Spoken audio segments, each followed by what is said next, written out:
저희 아빠라서 하는 말이 아니라 진짜 사람 좋은 그런 분이셨는데 갑자기 뇌출혈로 쓰러지시더니 일어나지 못하고 저와 저희 엄마만 남겨두고 떠나버리셨습니다. 55세의 젊은 나이에 뭐가 그리 급해서 그렇게 가버리셨을까요? 진짜 신이 있는 걸까라는 의심마저 가지게 될 정도로 갑자기요. 할 수만 있다면 세상의 모든 신에게 따지고 싶을 정도였습니다. 그렇게 착하게 열심히 산 사람을 왜 그렇게 빨리 데려가셨는지. 저희 아버지께서는 직업도 경찰관이셨어요. 근무하시면서 형편이 어려운 분들을 만나면 집으로 모시고 와 식사를 대접하시기도 하고, 집안 형편 때문에 비행을 저지르는 아이들을 데리고 와 며칠 밤을 재우고 보내기도 하셨죠. 주변에서는 진짜 너희 아빠는 법 없이도 사시겠다, 너무 훌륭하시다 며 칭찬이 자자했습니다. 그런 아빠가 자랑스러웠지만 한편으로는 원망스럽기도 했습니다. 아빠가 그 좋은 일을 할 때마다 뒤치다꺼리는 저와 저희 엄마의 몫이었고, 사춘기 시절 그 흔한 브랜드 가방 하나 사는 것도 고민할 정도였으니까요. 하지만 아빠는 항상 나눌 수 있는데 좀 나누자. 그래도 우리는 집도 있고 먹을 양식도 있잖아.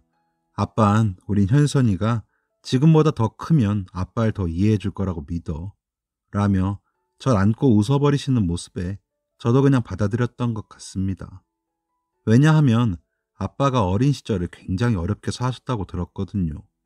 집이 어려운 건 아니었는데 아버지 형제분들이 아빠를 굉장히 탐탁히 여기시지 않으셨다고 해요. 할아버지가 첫 번째 부인과 사별하시고 저희 할머니와 재혼을 하시고 낳으신 게 저희 아빠였던 거죠. 그런데다가 할아버지가 아빠 10살이 되기 전에 돌아가셨고, 할머니는 거의 식모 취급받고 사시며 저희 아빠와 눈칫밥을 먹었다고 하시더라고요. 아버지 위로 큰아버지 2분, 고모 1분 계시는데 항상 거지 같은 것들이 먹여주고 재워주면 고마운 줄 알아라 라며 굉장히 괴롭혔다고 들었습니다. 그러다 아빠가 중학교에 들어가던 해에 할머니께서 무슨 결심을 하셨는지 그 집에서 나와 시장통에 작은 가게를 구해 거기서 아빠와 먹고 자며 하셨는데, 이복 형제들은 수시로 찾아와 돈도 뺏어가고 했답니다. 어머니, 저 용돈 좀 주세요. 이렇게 나와 사셔도 그간에 정이 있는데 용돈은 주실 수 있잖아요. 하며 찾아와서 돈이 없어 못 주면 장사도 못하게 하고 살림도 더럽고 했다라고 하더라고요. 그렇게 어려웠는데도 할머니는 밥 굽는 사람이 있으면 들어오라고 하셔서 밥도 먹여서 보내고 하셨대요. 그래서 할머니를 보고 자란 탓인지 아빠도 어려운 사람 돕고 싶어서 경찰이 되셨고 실천하며 사시고 싶다고 하셨습니다. 큰아버지들과 고모는 각자 가정을 꾸리면서도 할머니와 아빠에게 돈을 내놓으라고 하기 일쑤였다고 들었습니다. 우리 엄마와 결혼할 때도 팔자 좋다며 비아냥거려서 엄마는 되게 놀랐다고 하시더라고요. 그런데도 아빠는 그 덕에 너희 할머니랑 아빠는 항상 한편이었다. 너희 큰아버지들랑 고모도 너무 어렸고 방법을 몰라서 그랬지. 그래도 가끔 아빠한테 간식도 나눠주고 옷도 물려주고 그랬어. 라며 큰아버지들과 고모에게 꾸준히 명절 선물이랑 안부를 챙기며 사셨어요. 그 사람들은 고맙다는 말 한 번이 없었지만요. 그래서인지 할머니께서 돌아가시고 난 뒤로 아빠는 사람들을 더 좋아하고 더 베풀고 싶어 하셨어요. 그런 아빠에게 고향 친구분께서 찾아오셨는데 사업 계획서를 내미시며 정말 좋은 투자처가 있다고 설명하셨나 봐요. 생전 그런 거에 관심 없으셨는데 그럴싸해 보이신 건지, 그 친구를 진짜 믿으셨던 건지 그동안 모아놓으신 모든 돈으로 투자를 하셨거든요. 저한테 우리 딸 시집 갈 때 아빠가 뭐라도 하고 싶어서 모아둔 돈까지 넣었으니까 이거 대박나면 우리 딸 다 가져가 라며 한박 웃음을 지으시던 아빠 얼굴을 생각하면 지금도 눈물이 흐릅니다. 하지만 아빠의 믿음은 배신으로 돌아왔습니다. 이익금을 주기로 한 날짜가 되어도 연락이 안 되던 친구는 지명 수배자가 되어버렸고, 심지어 우리나라를 떠나 잡기도 힘들게 되어버렸거든요. 아빠 같은 사람 만나서 행복하다시던 엄마도 그때는 좀 속이 상하셨는지 그러게 송충이가 솔잎이나 먹지 왜 욕심을 부렸어요. 그 돈 제대로 써보지도 못하고 이게 뭐예요. 이럴 줄 알았으면 나도 좀 쓰고 살걸. 이라며 아빠에게 원망 섞인 말도 쏟아내시기도 했습니다. 아빠는 한동안 술을 안 드시면 잠을 자지 못하셨고 저와 저희 엄마 얼굴을 잘 바라보지 못하셨습니다. 그때 손이라도 잡아드릴 걸. 괜찮다고 내가 돈 많이 벌어서 호강시켜 드린다고 할 걸. 후회만 남습니다. 사기를 당했다는 것을 알고 한 2주쯤 후에 퇴근하시던 아빠는 쓰러지셨고 저와 저희 엄마가 연락을 받고 병원으로 달려갔을 때에는 이미 돌아가셨더라고요. 엄마는 장례식장에서도 몇 번을 실신하시고 응급실에 누워 계셨는지 모릅니다. 그래도 아빠가 주변에 잘했던 탓인지 조문객들께서 많이 오셔서 많이 슬퍼해 주셔서 저희 아빠는 외롭지 않게 가실 수 있었습니다. 아빠 덕분에 새 삶을 살게 됐다는 고등학생 아이들이 와서 장례식 내내 음식도 나르고 상도 치우고 하는 모습을 보자니 아빠가 봤으면 참 좋아했겠다. 얼마나 신나했을까? 라며 눈물이 흘렀습니다. 하지만 그런 감흥은 오래가지 못했습니다. 발인 전날 늦게 연락을 받고 찾아오신 제일 큰아버지는 재수씨, 이 자식이 나한테 돈 빌려간 거 알고 있었어? 갚는다 하더니 죽어? 아이고, 나도 빚져서 빌려준 건데 이제 어쩝니까? 라며 눈물을 흘리기는커녕 화를 내시더군요. 그런 큰아버지의 말에 저와 엄마는 어떤 대답도 할 수 없었습니다. 그런 말은 들어보지도 못했으니까요. 그러더니 발인을 마치고 장례식이 끝나자 조이군 모두를 큰아버지들과 고모가 챙겨가 버리셨습니다. 내가 일단 이거 가지고 가서 이자만이라도 막아야 하니까 가져갈게요. 뭐 얼마 되지도 않아서 될까 모르겠네. 내가 조만간 다시 집으로 갈 테니까 기다려요. 라는 말을 남긴 채로요. 기가 막힐 노릇이었습니다. 그렇게 검소하고 알뜰하게 사시던 아빠가 빚이라니요. 그것도 엄마 모르게 말이죠. 며칠 뒤 나타난 큰아버지의 손에는 도장까지 찍혀있는 차용증이 들려 있었습니다. 금액이 무려 5억이나 되더군요. 그런데 아주버님, 애아빠가 이렇게 큰 돈을 어디다 썼대요? 그 사람이 생전 사람들한테 베풀 줄만 알았지. 손이 작은데 이렇게 큰 돈을 어디다 썼을까요? 라며 저희 엄마가 파르르 떨며 묻자 큰아버지들과 고모들은 기가 막혀하며 소리를 지르기 시작했습니다. 뭐 친구한테 투자했나 보지. 사업에 눈 뒤집힌 놈이 뭔들 못하겠어. 날 못 믿겠다는 거야? 아무튼 난 돈 준 죄밖에 없으니까 돈이나 준비해. 아무튼지간에 걷어주고 먹어주면서 키워놨더니 이런 식으로 내 뒤통수를 쳐? 아이고 라며 저와 저희 엄마를 몰아세우더니 가버렸습니다. 그날 저녁 엄마는 집을 내놓고 작은 집으로 이사를 가자고 하시더군요. 일단은 그렇게라도 목돈을 만들어 큰아버지께 드리자고 하시며 아무리 생각해도 너희 아빠가 그럴 사람이 아닌데 그래도 어쩌겠니. 저렇게 차용증까지 있는데 우리가 갚아야지. 라고 우시더군요. 그렇게 급하게 이사를 하고 엄마께서는 일을 시작하셨어요. 저 역시 휴학을 하고 과외며 서빙 알바며 제가 할 수 있는 대로 일을 해서 엄마를 돕기로 했습니다. 20년이 넘도록 집안 살림만 하신 엄마께서 하실 수 있는 일이 뻔하잖아요. 다행히도 전부터 알고 지내던 식당 사장님께서 같이 해보겠냐고 일을 시켜주셨다고 하더라고요. 엄마가 음식 솜씨도 좋으시고 아빠가 모셔온 분들 밥해 먹이느라 손도 빠르신 걸 아셨나 봐요. 하지만 식당에서 하루 종일 일하시는 건 처음이다 보니 많이 힘들어 하셨습니다. 저녁마다 퉁퉁 부은 손으로 허리며 다리에 파스를 붙이기 바쁘시더라고요. 장례식 때도 저희 곁을 지켜주시고 엄마께서 응급실에 계실 때 살펴주시고 하던 외갓집 식구들은 저희 이사 소식을 듣고 함께 도와주셨어요. 아빠의 성품을 가장 좋아하시고 존경하신다던 외삼촌도 그 누구보다도 슬퍼하시긴 했지만 금전적으로 도와주시진 못했어요. 안타깝게도 외삼촌이 오랫동안 하시던 일이 얼마 전에 부도가 나서 그쪽도 힘들어 하시던 차였거든요. 그때 외할머니께서 가지고 계시던 집이며 땅이며 다 파시고 외삼촌 댁에서 지내시고 계셨고요. 외할머니께서는 이럴까봐 내가 경찰한테 시집 보낸 건데 이게 무슨 일이냐 면서 많이 우셨어요. 그렇게 저희 집에 두세 번 오셨을까요? 알바가 끝나고 돌아왔더니 할머니랑 엄마가 부둥켜 안고 울고 계시더라고요. 할머니가 특히나 버거워하며 힘들어하시며 우시길래 진정시켜드리고 있는데 아이고 내 새끼 불쌍한 내 새끼 애미가 벅이 없나 보다. 새끼들이 다 하나같이 이게 무슨 일이냐 하시며 통곡을 하시더니 이내 실신을 하셨습니다. 너무 놀랐지만 서둘러 119에 신고하고 응급실로 모셨지만 그 길로 할머니는 일어나지 못하셨어요.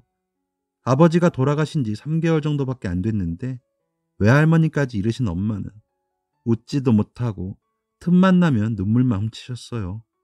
저 스스로도 점차 어두워지는 게 느껴지더군요.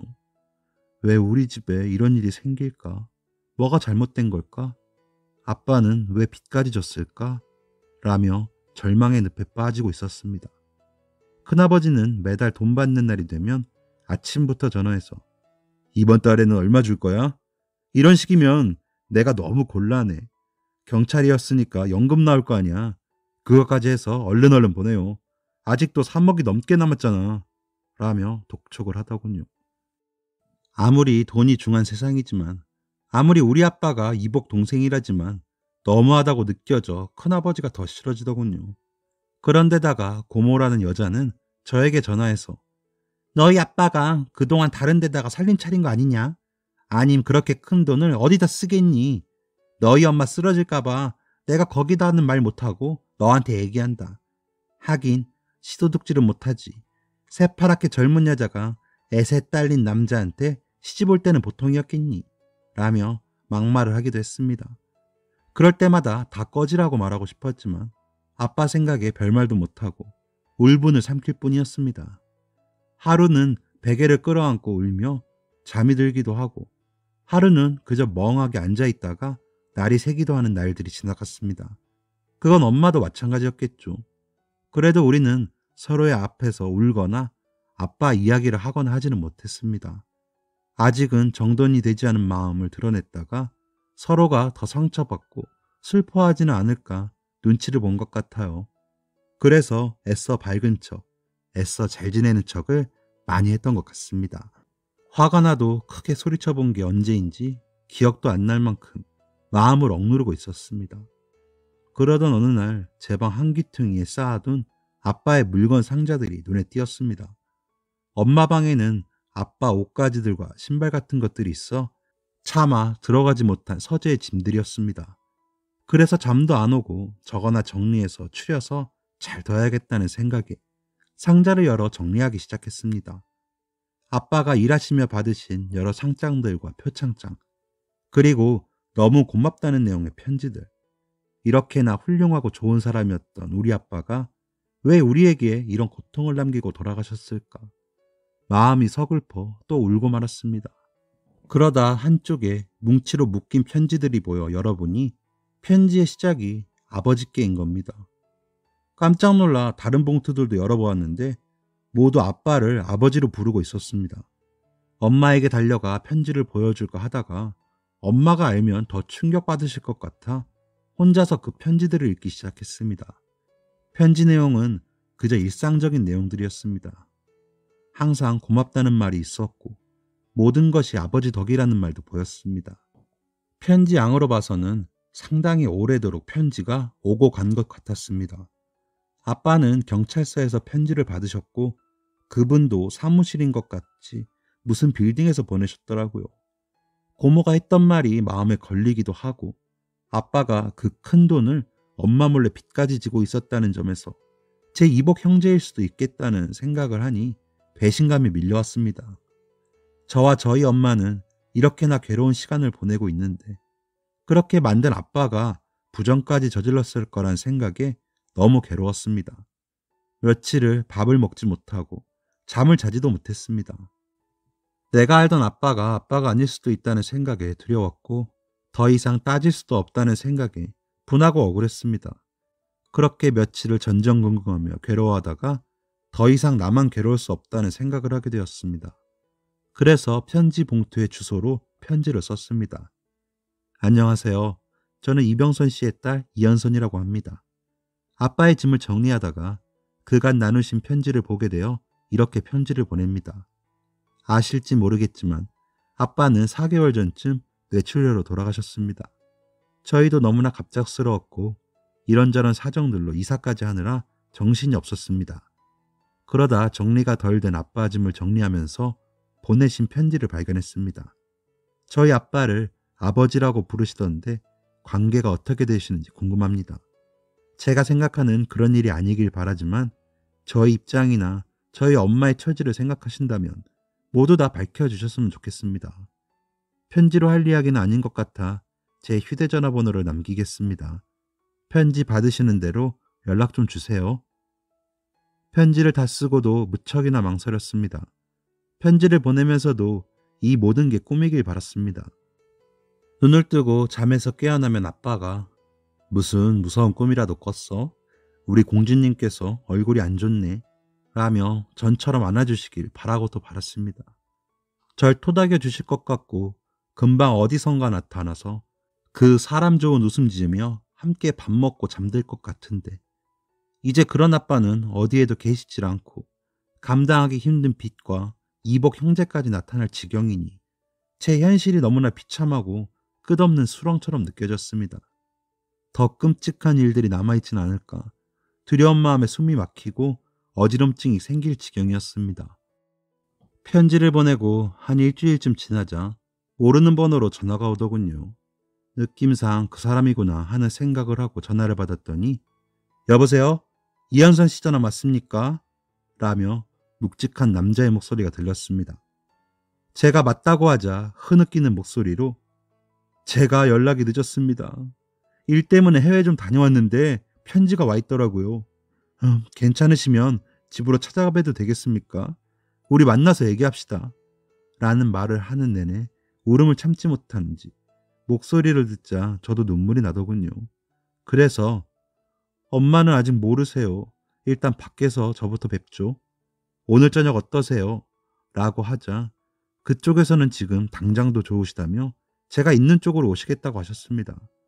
만날 시간과 장소를 정하고 나니 알바도 과외 수업도 어떻게 했는지 기억이 나지 않을 정도였습니다.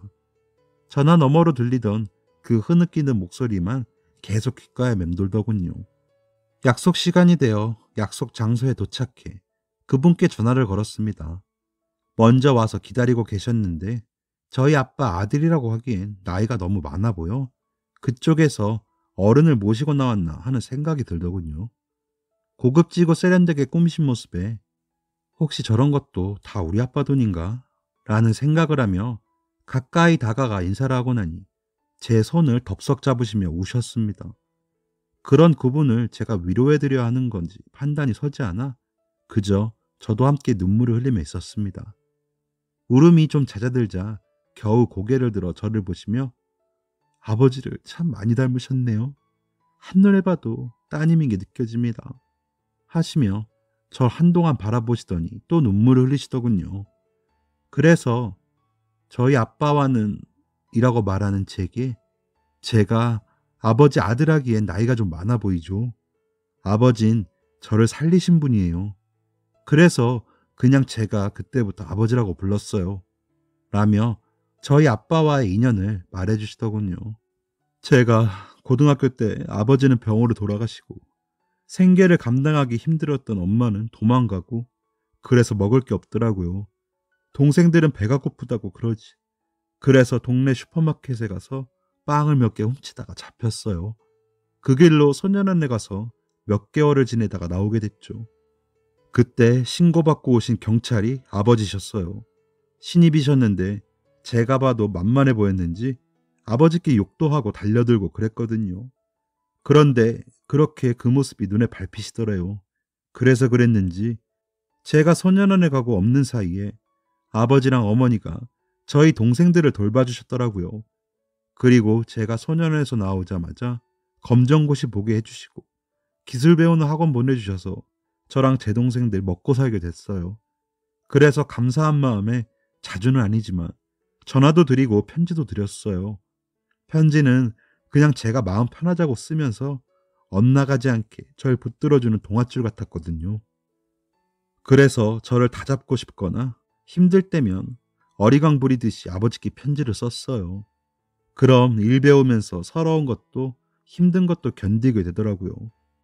다행히도 그때 배운 일이 잘 돼서 아버지께 갚으면서 살겠다고 했는데 이렇게 돌아가시다니요.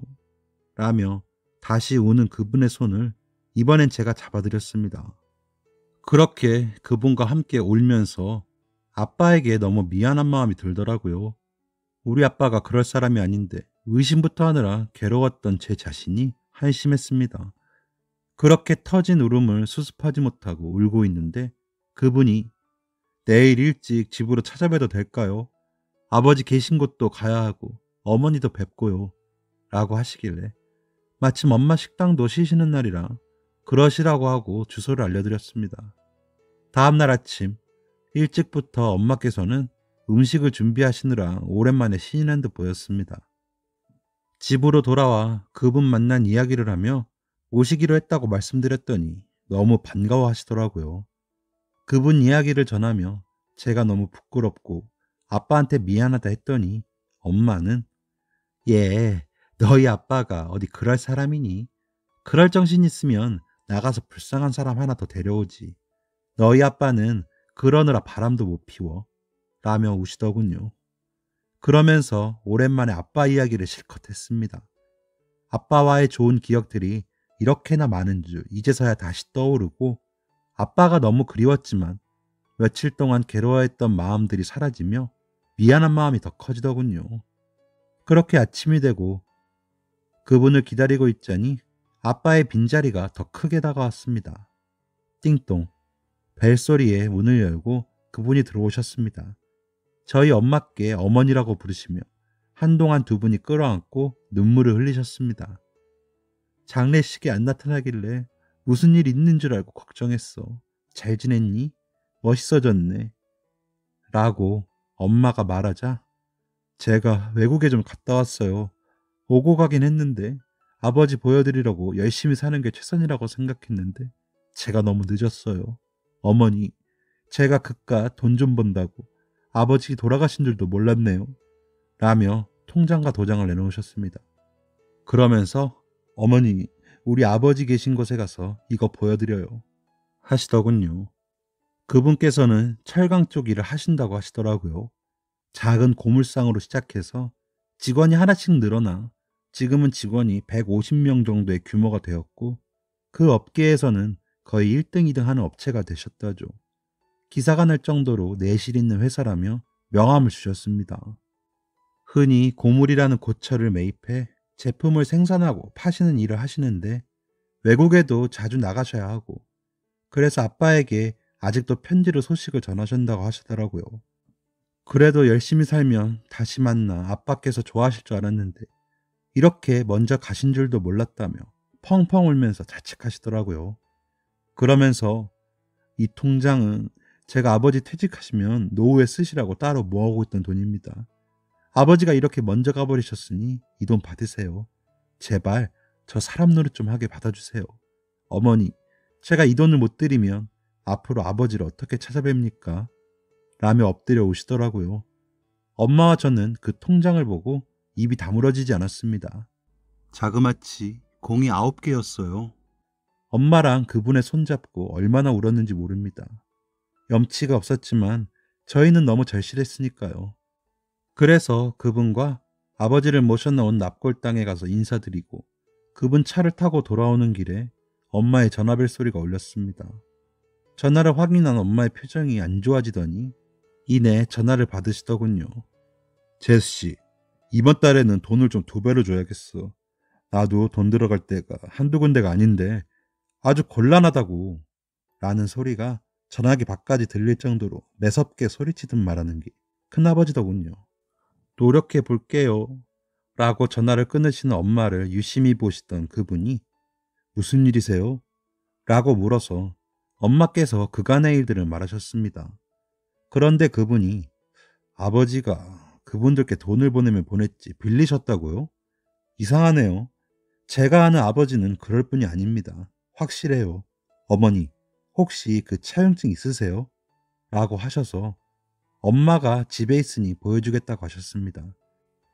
집에 도착해 그 차용증을 그분이 가지고 가시면서 제가 저희 회사 변호님께 부탁드려서 좀 알아볼게요. 연락드릴 테니 너무 걱정 마시고요. 현선 씨, 혹시나 무슨 일 있으면 연락 줘요. 무슨 일 없어도 연락해도 돼요. 라며 가시더군요. 약간의 희망 같은 게 생기는 기분이었습니다. 어쨌거나 아빠가 투자했던 돈보다 훨씬 큰 돈이 돌아왔으니 우리도 조금은 나은 삶을 살 수 있지 않을까 하는 그런 기대감도 생겼죠. 그리고 그분을 아빠 아들이라고 부르기로 속으로만 생각했습니다. 웃기기도 했지만 왠지 든든한 마음이 들어 좋았습니다.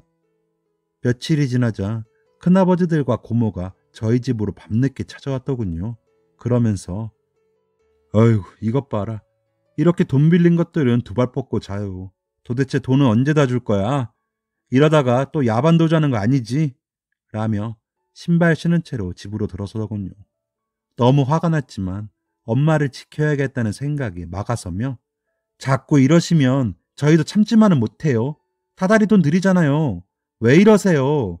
라며 소리쳤습니다. 그러자 둘째 큰아버지가 어휴 가정교육이 이 모양이니 너희 아빠가 평생 그렇게 살다가 죽은 거야. 재수씨 도대체 자식 새끼 교육을 어떻게 하는 거예요? 아이 오빠 제 할머니 우리 집에 처음 오던 거 생각 안 나? 분칠도 하나 안 하고 말간 얼굴 해가지고 순진한 척 우리 아버지 뒤에 머뭇머뭇 들어와서 등신인 줄 알았는데 안방 차지하더니 바로 애아빠 나왔잖아. 이래서 씨도둑질을 못하는 거야. 생긴 건 말짱해서는 뒤로 호박씨나 까지.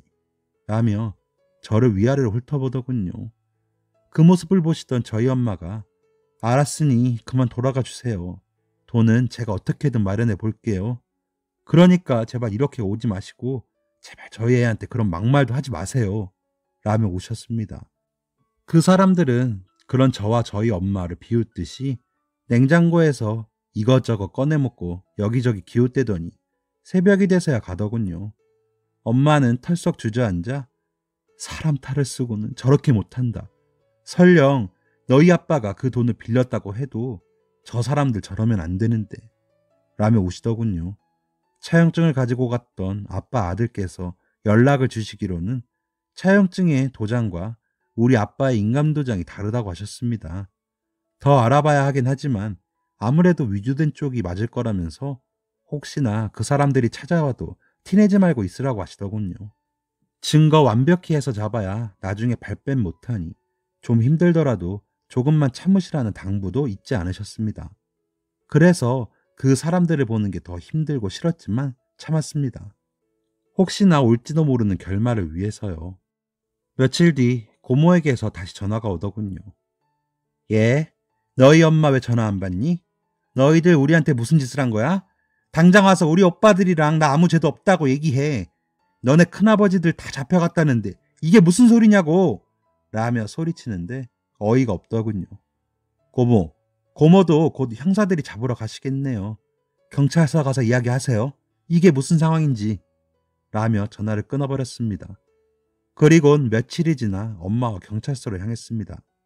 와서 피의자를 확인하고 진술하라는 연락을 받았거든요. 아빠 아들께서 더 면밀하게 알아보신 결과 큰아버지가 가지고 있던 차용증은 가짜였습니다. 그 가짜 차용증을 가지고 저와 저희 엄마를 협박하시고 돈도 받아가신 거였습니다. 경찰서에서 대질 신문을 위해 만나고 나니 그분들은 그 사이 기가 많이 죽었더군요. 하지만 저희를 보더니 제일 큰아버지께서는 미안하게 됐어. 그러게 돈 좀 빌려달라고 했을 때 빌려줬으면 우리가 이렇게까지 안 하지. 고분고분하게 안 내놓으니까 이렇게 된 거 아니야. 미안하고 없던 일로 해. 얼른 나가자. 라며 이야기하더군요. 그 옆에서 고모가 난 몰라. 오빠들이 돈 나눠준다고 그래서 그냥 그런 거야. 나는 진짜 빚이 있는 줄 알았다니까. 라고 하니 둘째 큰아버지가 어이없어하며 야, 내가 이렇게 하자고 해서 우리가 그렇게 한 거 아니냐? 모르긴 뭘 몰라. 서류 위조하는데도 네가 알려줬잖아. 어디서 혼자만 빠져나갈라 그래. 라며 자기들끼리 싸우더군요. 정말 개판이 따로 없었어요. 저희는 형사분들께 그간에 있던 일들을 따로 말을 하고는 그 사람들과 만나 사실관계에만 대답을 하고 다른 말들에는 대답도 하지 않았습니다. 그리고 나머지는 아빠 아들께서 보내주신 변호사님이 알아서 처리해 주셨습니다. 조사를 마치고 나오는데 변호사님이 알아본 결과 저분들이 돌아가신 이병선 씨께 주기적으로 금전을 요구하시고 받아가셨던 것 같아요. 큰 금액들은 아니었지만 모인이 꽤 큰 금액이 되어 있더라고요. 그리고 이병선 씨의 장례식에서 범죄를 모의하며 어머님과 따님께 갈취해간 금액이 상당하기 때문에 처벌을 면하기는 어려우실 겁니다. 그리고 민사로도 소송을 해서 그간의 금전적인 손해에 대한 보상도 받으실 수 있게 할 거고요. 저쪽도 알아보니 재산이 없지도 않던데 왜 그랬나 모르겠습니다. 사회적 지위가 없으신 분들도 아니고 말이죠. 뭐 친척 관계다 보니 마음이 약해질 수 있겠지만 봐주지 마세요. 저런 사람들. 이라고 하시길래 제가 절대 봐주지 마시고 제대로 벌받게 해주세요. 저희 아빠가 하늘에서 그동안 억울했던 거 다 풀 수 있게요. 라고 말했습니다. 눈물이 나더군요. 몇 개월간의 고생도 서글펐고 아빠를 원망했던 제 자신이 미워서도 눈물이 났습니다. 아빠를 가장 잘한다고 생각했는데 그런 아빠를 믿어주지 못한 제 자신이 참 나쁘게 느껴졌습니다. 아직도 그 사람들은 구치소에 있고 재판은 진행 중에 있습니다. 긴 시간은 아니지만 어쨌든 한 짓에 대한 벌을 받고 있다는 것에 전 의미가 있다고 생각합니다. 그리고 큰어머니들과 고모부가 찾아와 돈은 돌려줄 테니 제발 합의해달라고 하기에 한 번만 더 찾아오면 더 벌받게 하겠다고 말하고 돌려보냈습니다. 그리고 저희는 그분이 건네신 아버지의 노후 자금으로 작은 5층짜리 건물을 구입해서 꼭대기층으로 이사를 했습니다. 아래층들과 1층 점포에 월세를 받아서 어머니는 더 이상 남의 집 일을 하지 않으셔도 되게 되었고요. 저는 다시 복학해서 열심히 공부를 하고 있어요. 졸업하고 자신의 회사에 들어와서 일하라고 하셨지만 너무 염치 없는 것 같아서 고민하고 있어요. 물론 자주 연락하는 사이가 되어 아빠 아들의 동생분들과 아내분, 아이까지 만나 식사도 하는 시간을 보내기도 합니다. 모두 참 좋은 분들이셔요. 이 모든 일들이 6개월 동안 일어난 일이라는 게 저조차도 믿어지지 않습니다. 그런데도 너무 자랑스러운 아빠 덕분에 저희는 다시 웃을 수 있어졌습니다. 아빠는 그렇게 많은 것을 남기고 떠나셨던 거였어요.